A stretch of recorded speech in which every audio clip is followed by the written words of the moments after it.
Pink lakes, wild dolphins right next to the beach, sky so clear we could see the entire Milky Way. This was supposed to be a quiet road trip up the coast of Western Australia, but the trip had other ideas. We picked up a rental SUV in Perth and pointed it north, up what's called the Coral Coast, Cervantes, Kalbarri, all the way up to Monkey Maya and Shark Bay. I'd seen a few photos before we left, but nothing prepared me for what was actually out there. Every single day on this trip revealed something completely different. Here's everything we didn't see coming. 2 hours north of Perth, our first stop was the Pinnacles Desert. Thousands of limestone spikes rising out of the sand, some taller than a person, stretching out further than you can really capture in one shot. We timed it right before golden hour and the whole place turned golden orange. It felt less like Australia, more like we'd driven onto another planet. And we'd barely left Perth. Next up is Hutt Lagoon, better known as the Pink Lake. I genuinely didn't believe it was real until I was standing right in front of it.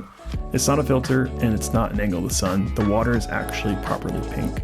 Something to do with the algae living in the salt. We pulled over expecting a quick photo stop and ended up walking the banks for 20 minutes just staring at it. By the time we reached Kalbarri, the coastline had turned into one long string of lookouts, each one better than the last. Natural Bridge, Castle Cove, a short hike out to Island Rock, then Shell House, and Grandstand Rock Gorge a bit further along. Every lookout was pretty close to the car parks as well, and every one is a different angle on the same dramatic cliffline dropping straight into the ocean. We worked our way along the loop and finished at Pot Alley right as the sun went down. But the Kalbarri coast was only half the story. Head inland and the Kalbarri National Park turned into a completely different landscape built around the Murchison River Gorge. There's a skywalk that juts straight out over the gorge, properly vertigo-inducing. While we were there, we also did the short hike down to Nature's Window, this rock formation that perfectly frames the river below.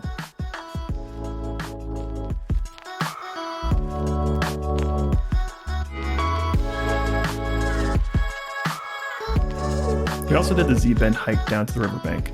It had just rained, so the rocks were pretty slippery, but the gorge walls down there were some of the best scenery of the entire trip.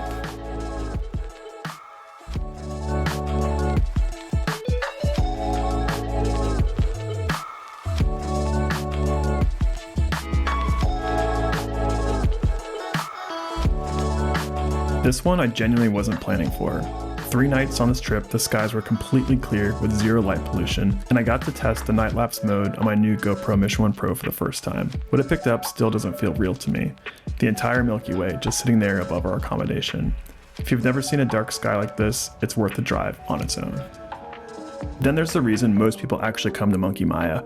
We were up before sunrise for the dolphin experience, and it was raining when we got there. Not exactly the morning we'd hoped for.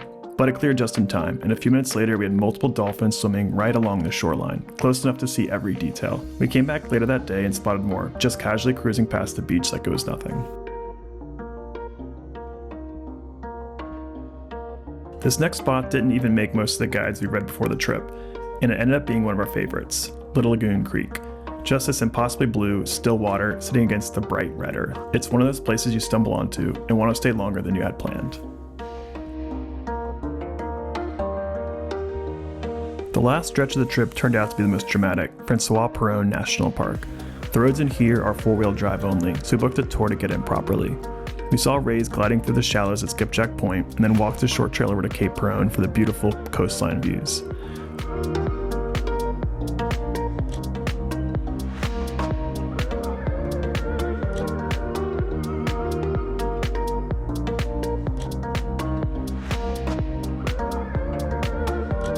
From there, straight onto the beach at Bottle Bay, where the red cliffs and blue water look almost edited.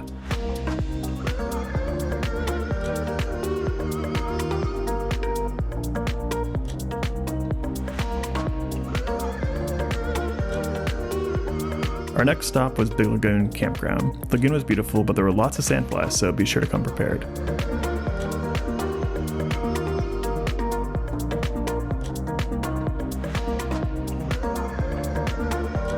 We finished up at the old sheep shearing sheds at the Heritage Precinct, where there's also a natural hot tub.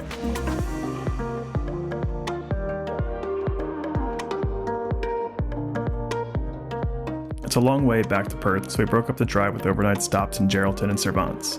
In Geraldon, be sure to visit the HMAS Sydney II Memorial. Greenhead is also a great stop to break things up. We pulled in for a quick walk along the Three Bays walkway.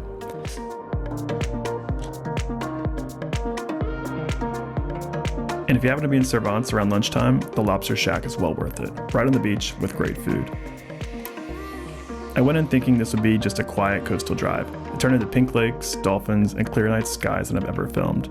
If you're looking for an Australian road trip that doesn't get talked about enough, this might be the one. Let me know in the comments if you've been to Shark Bay, and be sure to subscribe if you want to see where we go next.